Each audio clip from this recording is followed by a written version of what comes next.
Hello everyone, welcome to knowledge centric. आज हम discuss करने वाले हैं ट्रांजिएंट इन नेटवर्क। तो आइए स्टार्ट करते हैं। सबसे पहले ट्रांजिएंट इन नेटवर्क में ट्रांजिएंट का मतलब क्या होता है?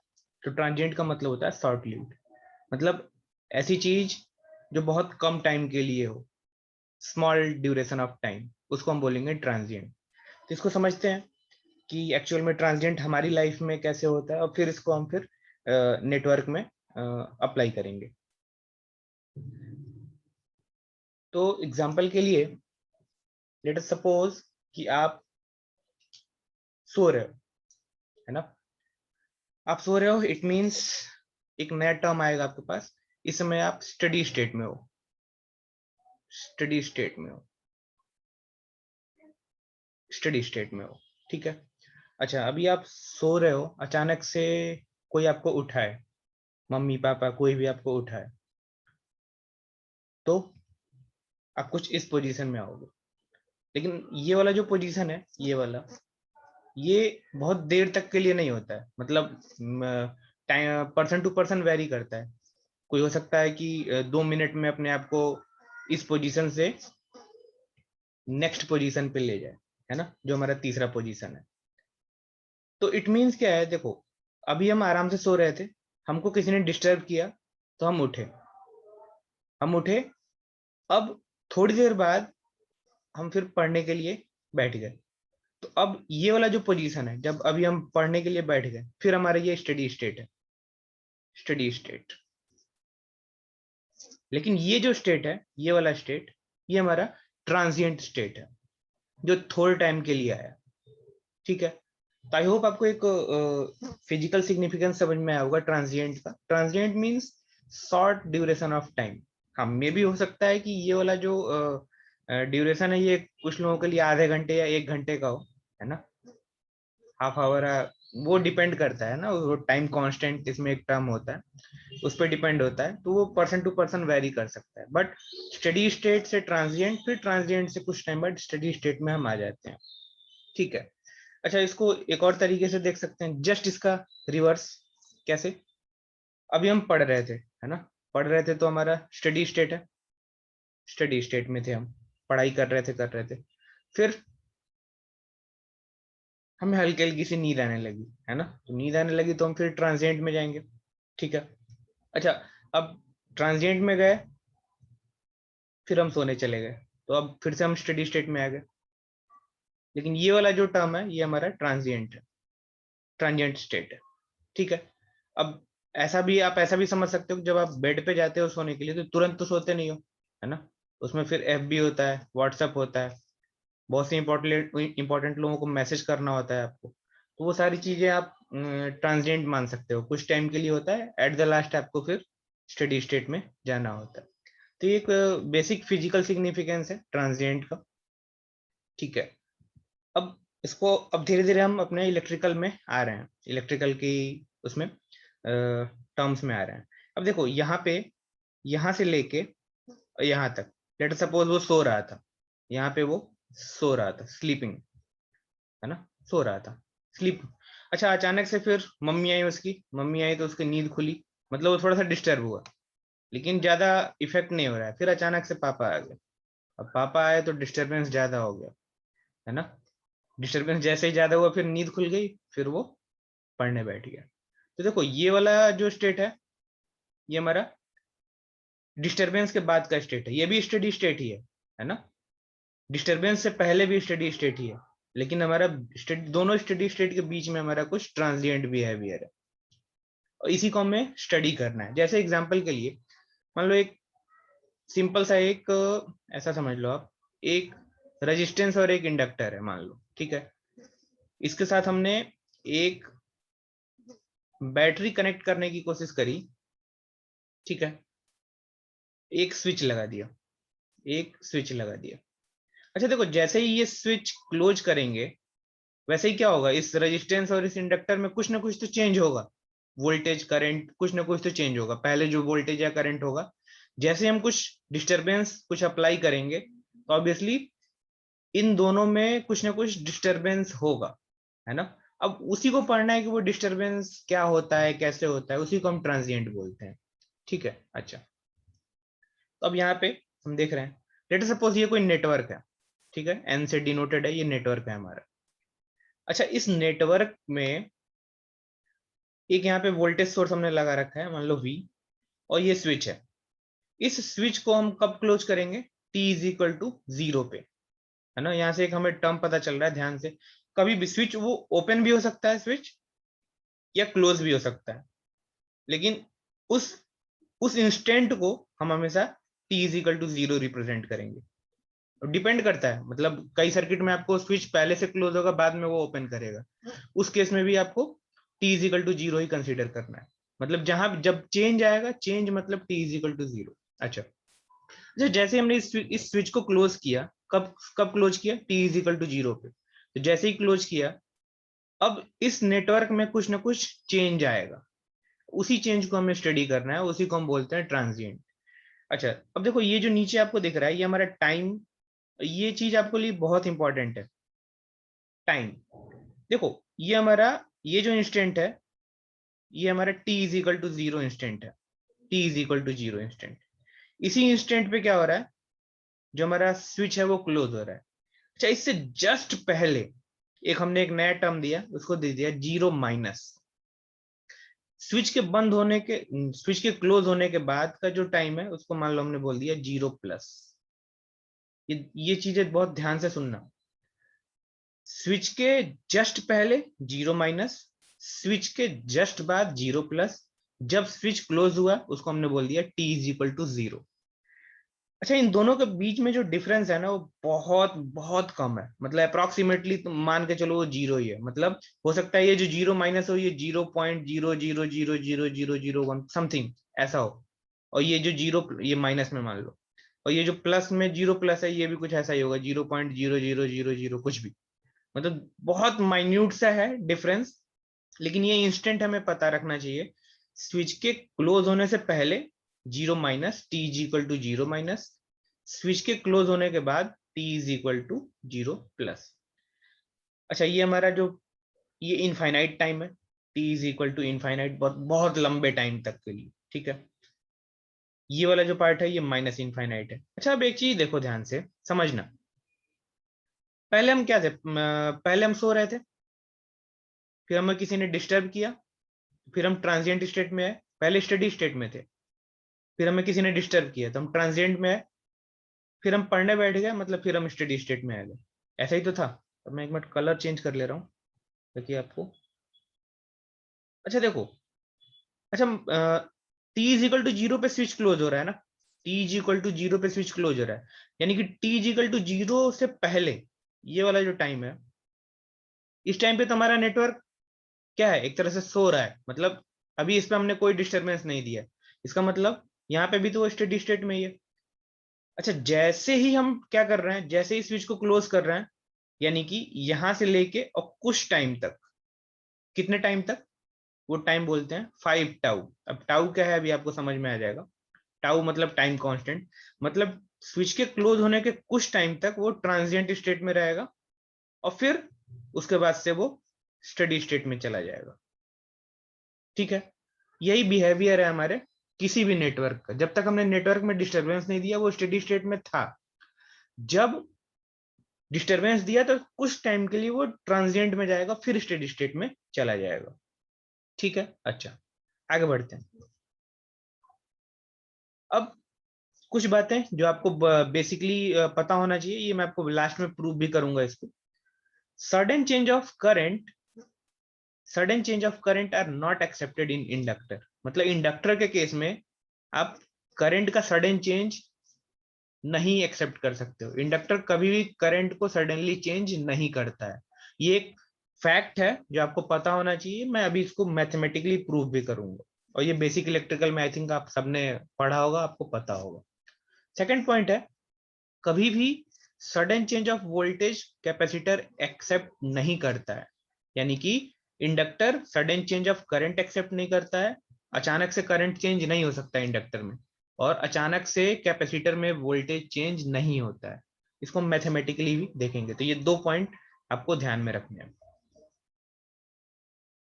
चलिए, अब बात आती है कि ट्रांजिएंट होता क्यों है, किसी भी सर्किट में ट्रांजिएंट क्यों होता है। तो देखो, हर एक सर्किट में, चाहे आप उसको एक तो हमने ऐसा एल और सी ऐसा पढ़ा हुआ है, आप फिजिकली भी देखोगे तो यही दो तीन एलिमेंट होते हैं, आर एल सी। जैसे मोटर है तो हमारा आर एल एलिमेंट है, उसमें कैपेसिटर मोटर में लग गया तो आर एल सी टाइप का सर्किट होगा। तो जो ये सब कुछ फिजिकली ऐसा ही कुछ सर्किट में होता है, आर एल सी। तो जो ट्रांजिएंट होता है मेनली वो due to presence of energy storing element. अब एनर्जी स्टोरिंग एलिमेंट कौन कौन से होते हैं, एल और सी। यानी कि यहां से हमें एक बात पता चली कि रेजिस्टेंस की वजह से ट्रांजिएंट नहीं होता है।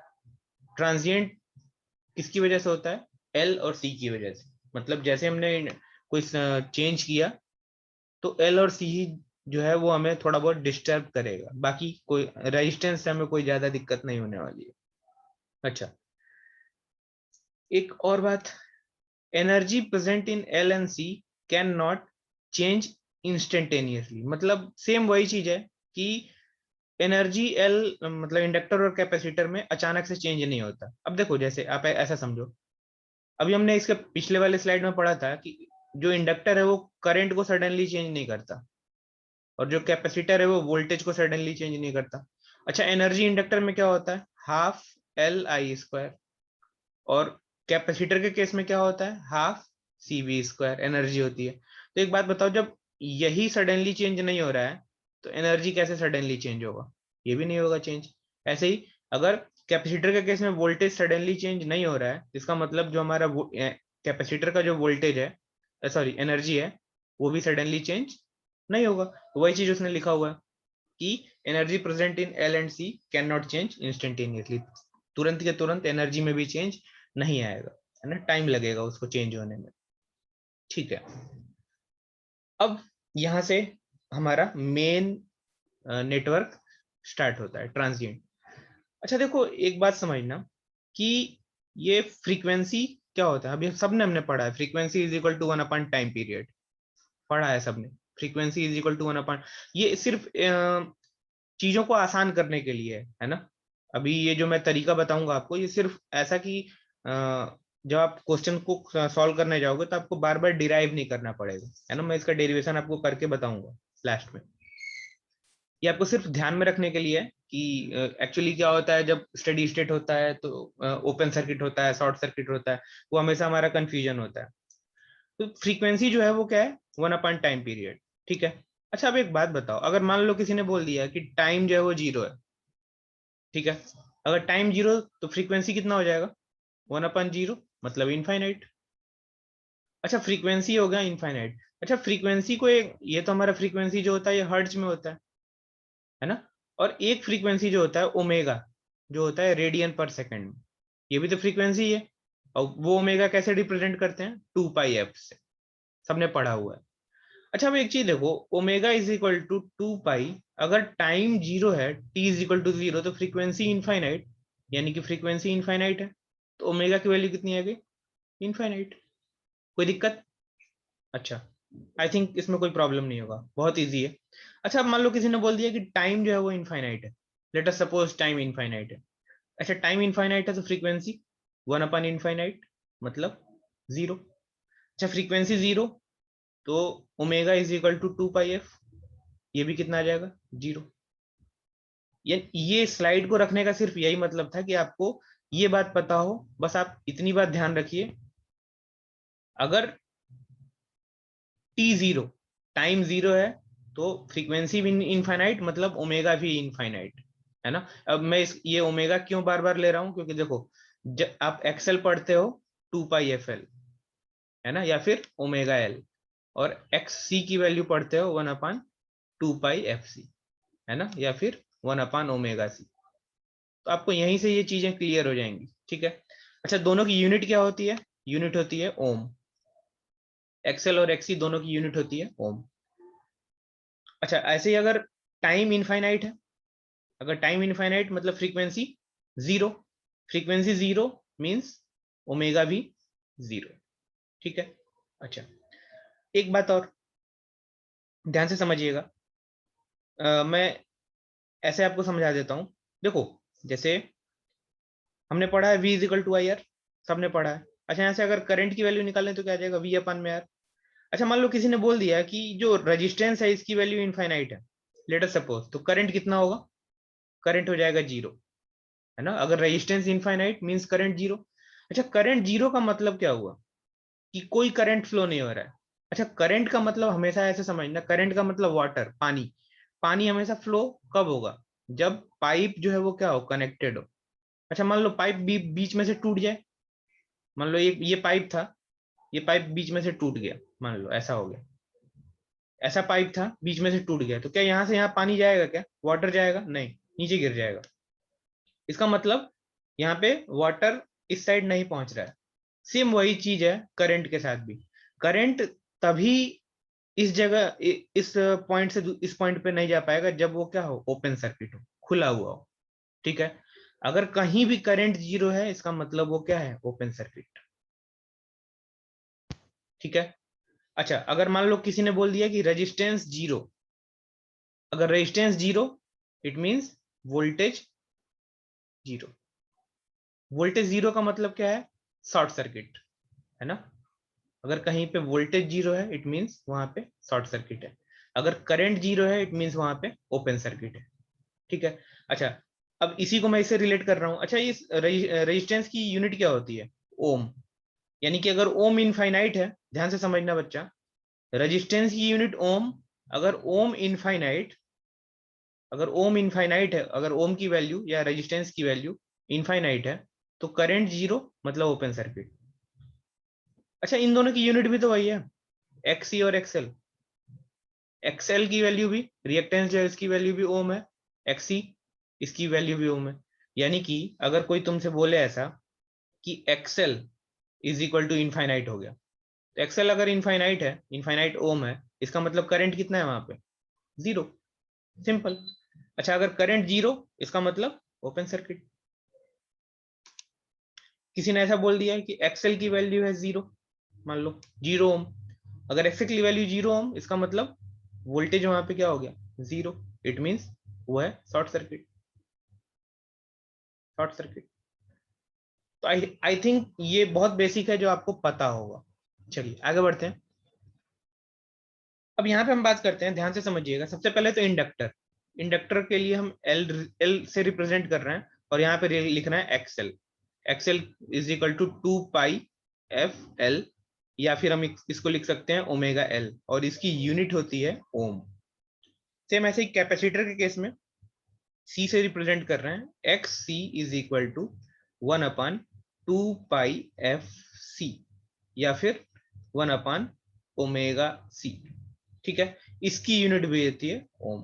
और अभी मैंने आपको बताया था इसके पहले भी कि अगर किसी भी क्वांटिटी का रेजिस्टेंस या एक्सएल या एक्सी, अगर इसकी वैल्यू इनफाइनाइट है, इसका मतलब वहां पे करंट जीरो, इसका मतलब वो है ओपन सर्किट। सेम ऐसे ही अगर आप ऐसा कर लो कि रेजिस्टेंस या एक्सएल या एक्सी इसकी वैल्यू है जीरो, लेट अस सपोज, तो इसका मतलब यहाँ पे V is equal to I R, या V is equal to I XL, या V is equal to I into XC, यानी कि वोल्टेज जो हमारा जीरो हो जाएगा, means open circuit, sorry short circuit, short circuit, ठीक है। तो यही कॉन्सेप्ट हम यहाँ यूज कर रहे हैं। देखो अभी हम क्या क्या डिस्कस करने वाले हैं कि इंडक्टर और कैपेसिटर कैसा बिहेव करेगा at t is equal to zero plus, मतलब कि जैसे ही हमने स्विच को क्लोज किया, या जैसे ही स्विच को ओपन किया, मतलब जैसे हम डिस्टरबेंस दे रहे हैं उसके तुरंत बाद t is equal to zero plus, T is equal to zero पे हमने स्विच को ओपन या क्लोज किया है, उसके जस्ट बाद इंडक्टर या कैपेसिटर कैसा बिहेव करेगा वो हम अभी स्टडी करने वाले हैं। स्विच के ओपन या क्लोज मतलब डिस्टरबेंस के जस्ट बाद क्या होने वाला है इंडक्टर और कैपेसिटर के साथ। अच्छा अभी मैंने आपको बताया था कि टी इजिकल टू जीरो या T is equal to zero plus, इन दोनों के बीच में बहुत माइन्यूट सा डिफरेंस है। अगर डिफरेंस बहुत माइन्यूट है तो हम ऐसा मान सकते हैं ना कि T is equal to zero plus भी जीरो का ही लगभग लगभग है ना, बहुत फ्रैक्शन ऑफ सेकेंड है। तो अगर T is equal to zero, इसका मतलब फ्रीक्वेंसी कितनी है, इनफाइनाइट, है ना। टी इजिकल टू जीरो मतलब फ्रीक्वेंसी 1/t मतलब इनफाइनाइट। अच्छा फ्रीक्वेंसी अगर इनफाइनाइट मतलब XL is equal to, sorry frequency अगर इनफाइनाइट तो ओमेगा भी क्या आ जाएगा, इनफाइनाइट। अभी हमने इसके पहले यही पढ़ा, omega is equal to 2πf, यानी कि एक्सएल कितना हो जाएगा, ओमेगा एल, यानी कि इनफाइनाइट इंटू एल, यानी कि इनफाइनाइट। अच्छा अगर एक्सएल इनफाइनाइट है तो इसका मतलब यहाँ पे अगर हम करंट की बात करें तो current is equal to V upon में एक्सएल, या फिर वी अपॉन में इनफाइनाइट, या फिर जीरो, है ना, यही तो हुआ। Sorry, XL is equal to omega L, यानी कि इनफाइनाइट इंटू एल, यानी कि करंट जो है वो जीरो। अच्छा करंट जीरो कब होगा, जब वो होगा ओपन सर्किट, ओपन सर्किट। यानी कि आपको एक बात ध्यान में रखना है कि जब भी आपसे सर्किट में पूछे कि T is equal to zero plus पे, तो आपको इंडक्टर को क्या करना है, इंडक्टर को आपको करना है ओपन सर्किट। इंडक्टर को ओपन, जहां भी इंडक्टर लगा है उसको आप ओपन कर दो। कैपेसिटर की बात करते हैं, T is equal to zero plus, यानी कि T is equal to zero, यानी कि फ्रीक्वेंसी हो गया इनफाइनाइट। अच्छा अगर फ्रीक्वेंसी इनफाइनाइट इट मींस कि ओमेगा कितना है, वो भी इनफाइनाइट। अच्छा अगर ओमेगा इनफाइनाइट है तो एक्सी की वैल्यू क्या है, 1/ओमेगा सी, या फिर 1/इनफाइनाइट इंटू सी, या फिर जीरो। अगर एक्सी जीरो है, V is equal to I into XC, यानी कि वोल्टेज जीरो। अगर voltage zero means short circuit. यानी कि यहां से इस स्लाइड से हमारा जो टेक अवे है वो क्या है कि अगर इंडक्टर और कैपेसिटर, अगर आपसे कहता है कि T is equal to zero plus पे क्या होगा, जब भी स्विच ओपन हो या क्लोज हो उसके तुरंत बाद क्या होगा, तुरंत बाद क्या होगा, इंडक्टर ओपन सर्किट की तरह एक्ट करेगा और कैपेसिटर शॉर्ट सर्किट की तरह एक्ट करेगा। अच्छा अब बात करते हैं कि अगर इंडक्टर और capacitor T is equal to infinite, अब टी इजिकल टू जो इनफाइनाइट है इसी को हम बोलते हैं स्टडी स्टेट, स्टडी स्टेट, ठीक है, स्टडी स्टेट। अब सीधे सीधे अब टी हो सकता है कि कहीं आपसे बोले कि टी इजिकल टू इनफाइनाइट, या फिर आपसे बोले कि स्टडी स्टेट, तो आपको ऐसा समझना है स्टडी स्टेट का मतलब भी क्या है, T is equal to infinite. या फिर ऐसा भी बोल सकता है कि कोई स्विच है जो बहुत लॉन्ग टाइम के लिए क्या है, क्लोज्ड है, या लॉन्ग टाइम के लिए ओपन है, लंबे समय के लिए ओपन है, T is equal to infinite है या स्टडी स्टेट है, ये तीनों चीजें एक ही बात है, ठीक है। लॉन्ग टाइम के लिए अगर क्लोज है या ओपन है तब भी वो क्या है, स्टडी स्टेट में है लंबे समय तक, क्योंकि जो ट्रांजिएंट है वही भी बस छोटे टाइम के लिए आता है, बहुत कम टाइम के लिए। अच्छा अगर t की वैल्यू इनफाइनाइट तो इसका मतलब ओमेगा की वैल्यू जीरो, ऐसे आप समझ लो फ्रीक्वेंसी भी जीरो, तो इसका मतलब ओमेगा हमारा जीरो, ठीक है। अच्छा अगर ओमेगा जीरो तो X L is equal to omega L, मतलब एक्सएल की वैल्यू जीरो। अच्छा अगर एक्सएल की वैल्यू जीरो तो वी अपॉन में एक्सएल, यानी कि करंट क्या है, इनफाइनाइट। अच्छा करंट अगर इनफाइनाइट मतलब बहुत ढेर सारा करंट फ्लो हो रहा है, इसका मतलब शॉर्ट सर्किट, ठीक है। आई होप इसमें आपको कोई प्रॉब्लम नहीं होगा, ठीक है। अब बात करते हैं कैपेसिटर के, कैपेसिटर के केस में क्या है, देखो वही सेम काम, टी इजिकल टू इनफाइनाइट, बहुत लॉन्ग स्टडी स्टेट कह लो, लॉन्ग टाइम कह लो, उसके लिए क्या करना होगा, frequency zero, omega zero. XC capacitor के केस में क्या होता है, 1/ओमेगा सी, यानी कि 1/जीरो, यानी कि इनफाइनाइट। अगर एक्सी की वैल्यू इनफाइनाइट है तो इसका मतलब जो हमारा एक्सी की वैल्यू इनफाइनाइट नहीं, हाँ एक्सी की वैल्यू क्या आ जाएगी, इनफाइनाइट, ठीक है। अच्छा अगर एक्सी की वैल्यू इनफाइनाइट आ गई तो इसका मतलब है, एक मिनट इसमें मैं कुछ गलत कर रहा हूँ शायद, XL T is equal to zero, XL zero, XL zero तो करंट इनफाइनाइट शॉर्ट सर्किट, बिल्कुल ठीक है। अच्छा टी इजिकल टू इनफाइनाइट है तो फ्रीक्वेंसी जीरो, फ्रीक्वेंसी जीरो तो ओमेगा जीरो, तो एक्सी की वैल्यू इनफाइनाइट। अच्छा अगर एक्सी की वैल्यू इनफाइनाइट है इसका मतलब जो करंट है हमारा क्या है, वी अपॉन में इनफाइनाइट, वी अपॉन में इनफाइनाइट मतलब जीरो, यानी कि अगर करंट जीरो आ गया मतलब ये क्या है, short circuit, sorry current zero है मतलब ओपन सर्किट, ओपन सर्किट, है ना। मैंने अभी आपको इसका पहले बहुत क्लियरली बताया है कि अगर ऑब्वियसली आप ऐसे समझो ना कि जैसे हम अपने घर में कहते हैं अरे शॉर्ट सर्किट हो गया। कैसे हो गया शॉर्ट?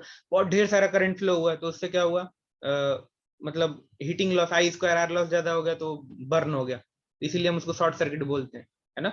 मतलब करंट अगर इनफाइनाइट है, बहुत ज्यादा है, तो शॉर्ट सर्किट है, अगर करंट बिल्कुल नहीं है तो वो ओपन सर्किट है ना। As simple as.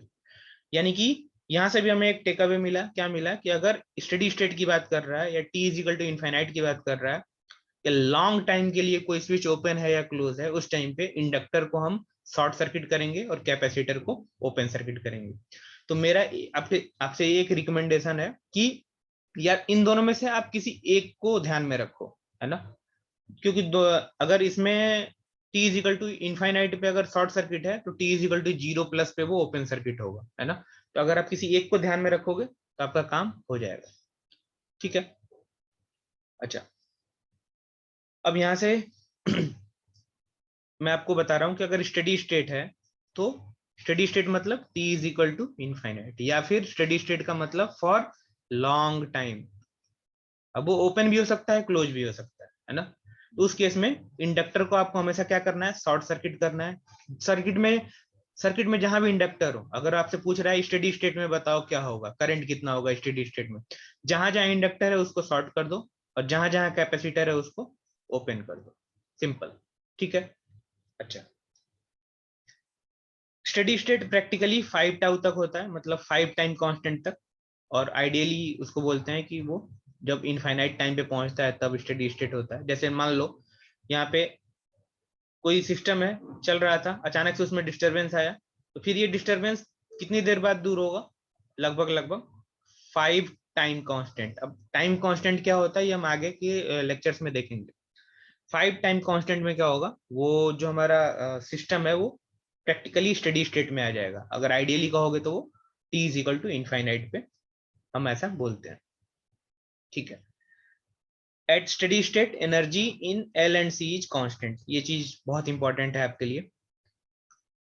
क्या है, स्टेडी स्टेट के कंडीशन में जो एनर्जी होगा एल और सी में वो क्या होगा, कांस्टेंट होगा। आप ऐसे समझो, देखो स्टेडी स्टेट में क्या है, कुछ भी डिस्टरबेंस आया एट द लास्ट क्या है, वो कांस्टेंट हो जा रहा है, चाहे वो करंट है या वोल्टेज है। तो अगर करंट या वोल्टेज कांस्टेंट हो गया तो एनर्जी का फार्मूला क्या है, हाफ एल आई स्क्वायर या हाफ सी वी स्क्वायर। तो एल और सी तो कांस्टेंट है ही है ना, एल और सी में तो हम चेंज कर नहीं रहे। अब देखो स्टेडी स्टेट में जाके करंट या वोल्टेज भी क्या हो गया, कांस्टेंट हो गया, यानी कि ये पूरा टर्म ही कांस्टेंट हो गया। तो वही चीज यहाँ पे लिखा हुआ है कि स्टेडी स्टेट में जो एल और सी है उसमें करंट और वोल्टेज कांस्टेंट हो जाता है। इट मींस कि वो हमारा जो एनर्जी है वो भी क्या है, कांस्टेंट हो जाता है, ठीक है। अब यहाँ पे आपको मैं एक तो हमने ऐसा पढ़ा ना, स्टेडी स्टेट में क्या था, स्टेडी स्टेट में T is equal to infinite था, तो ओमेगा की वैल्यू 0 हो गया था, तो एक्सएल की वैल्यू 0 हो गई थी और एक्सी की वैल्यू इनफाइनाइट हो गया था, ऐसा पढ़ा। तो एक्सएल की वैल्यू 0 मतलब कि ये हमारा है शॉर्ट सर्किट, है ना। अगर एक्सी की वैल्यू इनफाइनाइट है मतलब हमारा ओपन सर्किट। ये अभी हमने इसके पहले पढ़ा हुआ है, लेकिन अब इसको हम मैथमेटिकली देख लेते हैं कैसे। अभी हमने इसके पहले क्या पढ़ा था कि एनर्जी किसी की भी बात कर लो, कैपेसिटर की बात, ये इंडक्टर के केस में बात हो रही है, एनर्जी क्या है, हाफ एल आई स्क्वायर, ठीक है। अच्छा, स्टेडी स्टेट के कंडीशन में क्या है, तो अभी हमने इसके पहले पढ़ा था ना, एनर्जी क्या है, कांस्टेंट। एनर्जी क्यों कांस्टेंट है, क्योंकि आई एल क्या है, कांस्टेंट है। अच्छा, अब एक बात बताओ, वोल्टेज क्या होता है, इंडक्टर के केस में वोल्टेज क्या होता है, क्या होता है, half, sorry, L D I L by D T, यही तो होता है वोल्टेज। अच्छा एक बात बताओ, अगर जो करंट है वो कांस्टेंट है तो कांस्टेंट का डिफरेंशिएशन करेंगे D by D T I L, इसका डिफरेंशिएशन करेंगे तो क्या आ जाएगा, 0। यानी कि अगर करंट कांस्टेंट है स्टेडी स्टेट के केस में, स्टेडी स्टेट के केस में energy constant means current constant. अगर करंट कांस्टेंट है तो ये वाला टर्म तो 0 हो गया, क्योंकि कोई चेंज हो ही नहीं रहा है। तो अगर ये 0 तो वोल्टेज 0। वोल्टेज 0 कब होता है, जब वो हमारा होता है शॉर्ट सर्किट। समझ में आया? अच्छा, तो आपको यहाँ से भी बहुत आसानी से क्लियर होगा। देखो ये वाला तो पॉइंट है ही है, ये हमारा तुरंत के तुरंत ये बता देगा, सिर्फ इस तरीके से, है ना। स्टेडी स्टेट में हमारा जो एल है वो शॉर्ट सर्किट होगा, कैपेसिटर जो है वो ओपन सर्किट होगा। लेकिन अगर आप उसको मैथमेटिकली देखना चाहते हो तो आप यहाँ से देख सकते हो। स्टेडी स्टेट में एनर्जी कांस्टेंट मतलब ये दोनों तो कांस्टेंट है ही है, इसका मतलब करंट भी कांस्टेंट है। अगर करंट कांस्टेंट है तो इसका डिफरेंशिएशन जीरो, और हमें पता है कि voltage is equal to inductor के केस में L D I L by D T, तो ये पूरा टर्म जीरो हो गया, इसका मतलब वोल्टेज जीरो है। अगर voltage zero means short circuit. ठीक है। अच्छा, सेम ऐसे ही अगर कैपेसिटर के केस में देखो, वही चीज है सेम टू सेम। कैपेसिटर के केस में क्या है, स्टडी स्टेट में हमने पढ़ा था, स्टडी स्टेट में जो कैपेसिटर होता है वो ओपन सर्किट हो जाता है ना। कैसे देखते हैं, एनर्जी हमने पढ़ा है स्टडी स्टेट में कांस्टेंट है, चाहे इंडक्टर हो या कैपेसिटर हो। अच्छा, अगर एनर्जी कांस्टेंट, इसका मतलब ये दोनों टर्म तो कांस्टेंट है, इसका मतलब ये वोल्टेज भी क्या होगा, कांस्टेंट ही होगा, तभी हमारा जो एनर्जी है वो क्या है, कांस्टेंट होगा। अच्छा, तो अगर हम इस Vc को कांस्टेंट ले लेते हैं तो करंट कैपेसिटर का क्या होता है, C dV बाई dt। अभी सेम वही कॉन्सेप्ट है, अगर Vc कांस्टेंट है तो dVc बाई dt क्या होगा, जीरो, क्योंकि कांस्टेंट का डिफरेंशिएशन जीरो होगा। इसका मतलब ये टर्म क्या है, जीरो। अगर ये टर्म जीरो तो IC की वैल्यू कितनी है, जीरो। अगर करंट जीरो है मतलब करंट फ्लो नहीं हो पा रहा है, इसका मतलब पाइप क्या है, टूटा हुआ है, पाइप ओपन है, यानी कि ओपन सर्किट। ठीक है, तो स्टेडी स्टेट में हमारा जो सर्किट है वो ओपन है। आई होप कोई प्रॉब्लम नहीं होगा इसमें। अब इसको मैं आपको एक बार दिखा देता हूँ सडन चेंज, क्योंकि आई थिंक शायद वीडियो बहुत लंबा हो गया ये। अभी मुझे टाइम नहीं दिख रहा है। ठीक है, sudden change of current in inductor. ठीक है, तो मैं इसको अगले इसमें लेक्चर में इसको कंप्लीट करूंगा। ठीक है, तो अभी इस केस में जो हमारा टेक अवे है वो क्या है, समरी में, कि समरी में क्या है कि sudden change of current are not accepted in current inductor. ठीक है, यानी कि ध्यान से समझना, अगर स्विच हमारा जीरो पे क्लोज हो रहा है तो जीरो से पहले और जीरो के बाद, मतलब स्विच के क्लोज होने से पहले या स्विच के क्लोज होने के बाद, अगर इंडक्टर में मान लो inductor current, let us suppose inductor current मान लो 2 एम्पियर है। ठीक है, तो इंडक्टर अचानक तुरंत तो चेंज करेगा नहीं वैल्यू, क्योंकि इंडक्टर करंट को तुरंत चेंज नहीं करता है। इसका मतलब T is equal to zero plus पे भी दो एम्पियर ही होगा, और जीरो माइनस पे भी 2 एम्पियर ही होगा। वही चीज यहाँ पे लिखा हुआ है कि आई एल जीरो प्लस, अगर मान लो स्विच के क्लोज होने से पहले अगर करंट की वैल्यू 2 एम्पियर है तो उसके तुरंत बाद भी 2 एम्पियर ही होगा, कुछ टाइम के लिए होगा लेकिन होगा, इसीलिए zero minus zero plus. Same ऐसे ही sudden change of voltage are not accepted in capacitor.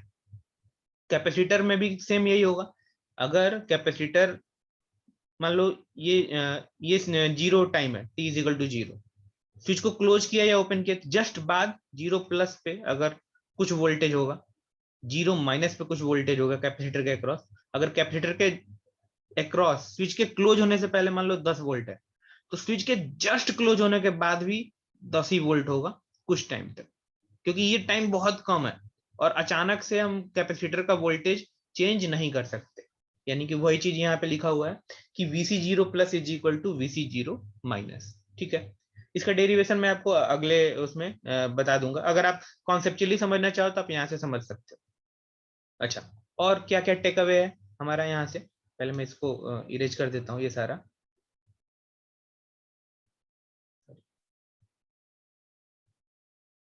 ठीक है, अगला जो हमारा टेक अवे है, ये समरी आपके कॉपी में होना चाहिए।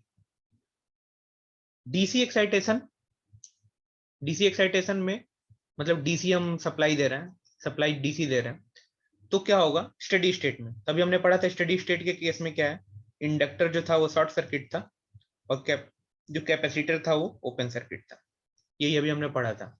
देखो, इंडक्टर शॉर्ट सर्किट ये आपको बिल्कुल टिप पे होना चाहिए, inductor short circuit, capacitor open circuit. और मैंने बताया आपको तरीका, इसका तरीका क्या है, आप सीधे सीधे देखो, T is equal to infinite है मतलब फ्रीक्वेंसी जीरो, मतलब ओमेगा जीरो, अगर ओमेगा जीरो तो एक्सएल की वैल्यू ओमेगा एल यानी कि एक्सएल 0 और एक्ससी इनफाइनाइट ऐसा। तो आपको ये चीज ध्यान में रखना पड़ेगा, ठीक है, ये तुरंत के तुरंत। अच्छा सेम यही चीज अगर t इजिकल टू 0 प्लस की बात की जाए, मतलब स्विच के तुरंत बाद, स्विच के क्लोज होने के तुरंत बाद या चेंज आने के तुरंत बाद क्या होगा, इंडक्टर को हमें ओपन सर्किट करना है, कैपेसिटर को शॉर्ट सर्किट करना है, ठीक है। आई थिंक आपको इसमें कोई प्रॉब्लम नहीं होगा, ठीक है। अभी एक दो क्वेश्चंस देख लेते हैं जल्दी से, बहुत लंबा वीडियो है लेकिन चलिए, अगर आप यहां तक आए हैं तो a capacitor with no initial charge at t is equal to g infinite, capacitor t is equal to infinite पे कैसा बिहेव करेगा, t is equal to infinite मतलब ओमेगा 0, अगर ओमेगा 0 तो xc की वैल्यू क्या हो जाएगी 1 अपान ओमेगा इंटू सी, यानी xc की वैल्यू इनफाइनाइट, अगर xc की वैल्यू इनफाइनाइट मतलब करंट जो है वो उसमें क्या है 0, अगर करंट 0 है इट मींस ओपन सर्किट, यानी कि कैपेसिटर स्टडी स्टेट में या t is equal to infinite पे कैसा बिहेव करेगा, ओपन सर्किट की तरह एक्ट करेगा। नेक्स्ट है for the circuit shown in figure the voltage across capacitor during steady state, कह रहा है कि इस सर्किट में वोल्टेज कितना होगा स्टडी स्टेट में इस कैपेसिटर के अक्रॉस। तो सबसे पहले तो इसका इक्विवेलेंट सर्किट बनाते हैं, कैसे, देखो स्टडी स्टेट के कंडीशन में क्या है, स्टडी स्टेट के कंडीशन में एल जो होगा वो शॉर्ट सर्किट हो जाएगा और जो कैपेसिटर है वो हमारा ओपन सर्किट हो जाएगा। तो इसमें इंडक्टर तो है नहीं तो हमें शॉर्ट सर्किट करने की जरूरत नहीं, यानी कि रेजिस्टेंस पे तो कोई इफेक्ट नहीं, कैपेसिटर को हम ओपन कर देंगे और यहाँ पे हमारा 12 वोल्ट की सप्लाई दे दी, यानी कि स्टडी स्टेट में जो हमारा सर्किट होगा वो कुछ ऐसा होगा, ठीक है। अच्छा एक बात बताओ, यहाँ पे 12 वोल्ट है, क्या इसमें कोई करंट फ्लो हो रहा है क्या, नहीं, क्योंकि ओपन है तो करंट 0 है। अच्छा करंट 0 है तो यहाँ पे तो कुछ ड्रॉप ही नहीं होगा वोल्टेज का, भाई आई इंटू आर, जब करंट ही 0 है तो यहाँ वोल्टेज इसके अक्रॉस वोल्टेज कितना है 0, क्योंकि जब करंट ही फ्लो नहीं हो रहा है तो वोल्टेज का ड्रॉप नहीं होगा। इसका मतलब यहाँ पे अगर हम वोल्ट मीटर लगाएं इन दोनों के अक्रॉस तो आपको पूरा का पूरा 12 वोल्ट यहाँ मिलेगा। अब अच्छा एक चीज और, हो सकता है आपको पता हो लेकिन फिर भी मैं आपको बता दे रहा हूँ, देखो अगर ओपन सर्किट है तो आपको यहाँ से यहाँ करंट जाता हुआ नहीं दिखेगा, करंट तो 0 होगा लेकिन यहाँ वोल्टेज 0 नहीं होगा, ओपन सर्किट में वोल्टेज कुछ ना कुछ होगा। सेम ऐसे ही अगर शॉर्ट सर्किट है, शॉर्ट सर्किट है तो वोल्टेज तो यहाँ 0 है लेकिन करंट 0 नहीं है, करंट कुछ ना कुछ इसमें फ्लो होगा, ये चीज आप ध्यान में रखिएगा। तो इसका मतलब इस केस में जब यहाँ पे कोई ड्रॉप ही नहीं हो रहा है क्योंकि करंट ही इसमें नहीं फ्लो हो रहा है, तो जितना हमने अप्लाई किया वो पूरा का पूरा इस कैपेसिटर के अक्रॉस मिल जाएगा, यानी कि पूरा का पूरा 12 वोल्ट हमें यहाँ पे मिल जाएगा। आप इसको एक और तरीके से समझ सकते हो, कैसे, देखो अब एक बार इसको हटा दो, मान लो एक बार को 12 वोल्ट की सप्लाई है और इस कैपेसिटर को हमने ऑब्वियसली इसमें सप्लाई कनेक्ट किया हुआ है, तो स्टेडी स्टेट का मतलब क्या है, बहुत लंबे समय तक ये कनेक्ट है तो कैपेसिटर चार्ज हो जाएगा। अब चार्ज कितने वोल्ट से होगा, 12 वोल्ट से, सिंपल। तो स्टेडी स्टेट में कितना वोल्टेज पहुंचा उसके अक्रॉस 12 वोल्ट, ठीक है। अगर यही आपसे पूछता कि मान लो कि मान लो इस सेम यही क्वेश्चन में ऐसा कर लेते, मान लो कि इस इंडक्टर के जगह, इस कैपेसिटर के जगह इंडक्टर दे देता, मान लो ऐसा, मैं फिर से सर्किट एक बार ड्रॉ कर दे रहा हूँ सिर्फ एक अंडरस्टैंडिंग के लिए, मान लो अब यहाँ पे इंडक्टर दे देता, ठीक है, इंडक्टर की वैल्यू मान लो कुछ भी 2 हेनरी मान लो, और ये हमारा 2 ओम था और ये हमारा मान लो 12 वोल्ट।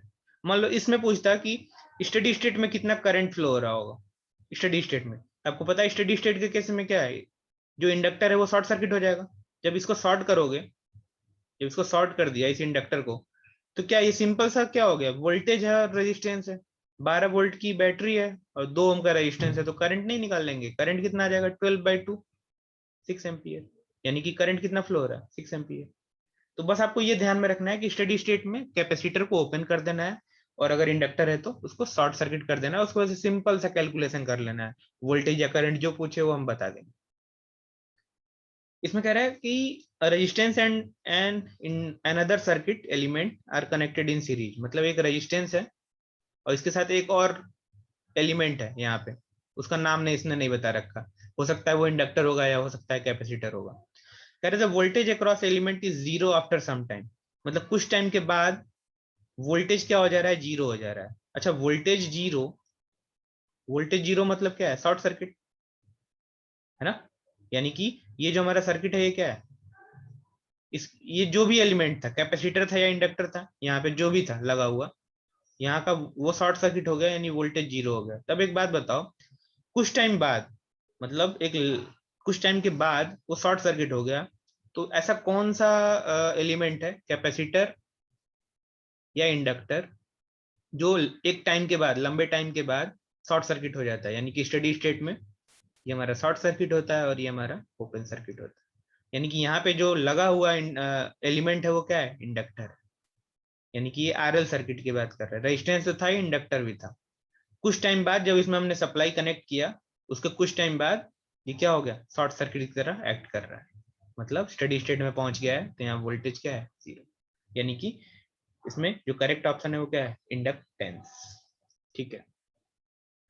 अब देखो ये क्वेश्चन कह रहा है कि in the circuit shown in the figure below instantaneous current की वैल्यू पूछ रहा है कि इस सर्किट में करंट बताओ। देखो देखने में कितना खतरनाक सा सर्किट है, ध्यान से, अंडर स्टेडी स्टेट। अब आपको देखो अंडर स्टेडी स्टेट पूछा, तो स्टेडी स्टेट में आपको पता है बहुत सिंपल क्या है, कि अगर इंडक्टर होगा तो उसको हम शॉर्ट सर्किट कर देंगे, अगर कैपेसिटर होगा तो उसको ओपन सर्किट कर देंगे। ठीक है।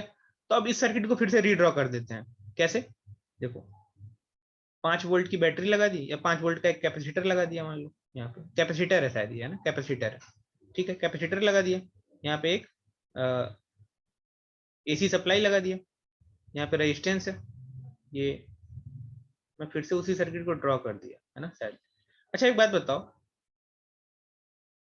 इसको तो हम शॉर्ट सर्किट कर देंगे, ठीक है, और इसको क्या करेंगे, ओपन। तो मान लो ये हट गया यहाँ से, ये है ही नहीं है, ये कैपेसिटर भी नहीं है। तो एक बात बताओ, जब ये सर्किट क्लोज ही नहीं है, ध्यान से समझना, या फिर चलो मैं एक बार ऐसे बना देता हूँ जल्दी से, कैपेसिटर को ओपन किया, यहाँ पे एक एसी सप्लाई, फिर एक रेजिस्टेंस, और फिर इंडक्टर को शॉर्ट सर्किट कर दिया यहाँ पे, और फिर कैपेसिटर को ओपन कर दिया। एक बात बताओ, क्या ये सर्किट क्लोज है क्या, जब क्लोज ही नहीं है तो करंट कितना होगा, जीरो, करंट फ्लो ही नहीं होगा क्योंकि सर्किट ही क्लोज नहीं है, यानी कि जीरो करंट। ठीक है। तो आई थिंक आपको एक बेसिक आइडिया समझ में आया होगा स्टेडी स्टेट में कैसे चीजों को हैंडल करना है। ठीक है। अभी हमने ट्रांजिएंट में देखो, जैसे ट्रांजिएंट के बाद जो स्टेडी स्टेट आ रहा है, हमने इस पार्ट को एनालिसिस किया है इसका। ठीक है। अब धीरे धीरे हम ट्रांजिएंट में भी आएंगे कि ट्रांजिएंट में मतलब कि देखो अभी हमने क्या किया, t is equal to zero plus से और इनफाइनाइट। अब हमने इसकी स्टडी कर ली है कि t is equal to infinite पे क्या होगा। अब हम इसके बारे में नेक्स्ट लेक्चर में देखेंगे कि इधर की तरफ क्या होने वाला है, क्या चेंजेस आएंगे। तो आई होप आपको एक बेसिक आइडिया समझ में आया होगा ट्रांजिएंट का। फिर मिलते हैं नेक्स्ट लेक्चर में इसके आगे के कॉन्सेप्ट के साथ। अगर आपको वीडियो पसंद आया हो तो एक बार मुझे कमेंट बॉक्स में जरूर बताइएगा। चलिए, थैंक यू।